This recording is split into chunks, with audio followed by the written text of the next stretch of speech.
تو کسی بھی گھر کو اگر خوبصورت بنانا ہے تو عورت کے ذمہ ہے اپنے خامند کو خوش رکھے، خامند کے ذمہ ہے بیوی کو خوش رکھے۔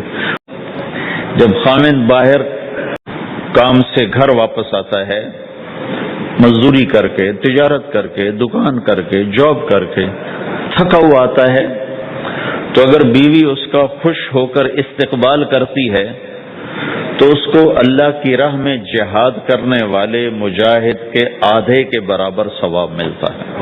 یعنی اگر اللہ کی راہ میں جہاد کرنے والا وہ ایک قدم پہ 1,00,000 نیکیاں کما رہا ہے تو 50,000 نیکیاں صرف ایک مسکراہٹ پہ یہ عورت گھر بیٹھے لے لیتی۔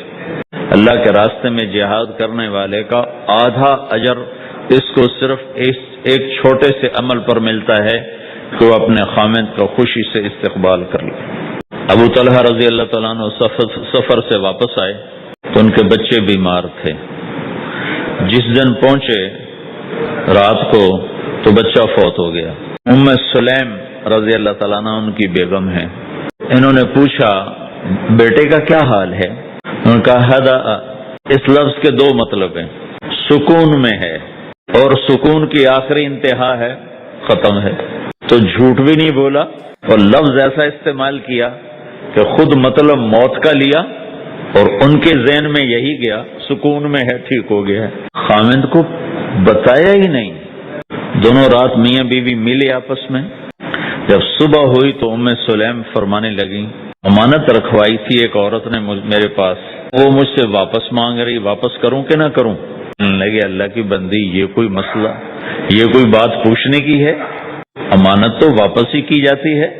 تو فرمانے لگی تیرا بیٹا اللہ کی امانت تھا، اس نے رات واپس لے لیا۔ تو سر پیٹ کے بیٹھ گئے کہ تو نے مجھے رات کو کیوں نہیں بتایا؟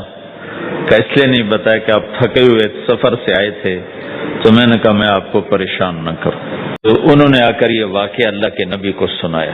آپ نے فرمایا آج کی رات جو تم بیوی سے ملے ہو اس سے اللہ تمہیں ایک بہت بڑی خوشخبری سنانے والا ہے۔ تو اس سے ایک بیٹا پیدا ہوا، اس کو اللہ نے 7 بچے دیے جو 7 کے 7 مدینہ کے محدث اور مفسر بنے۔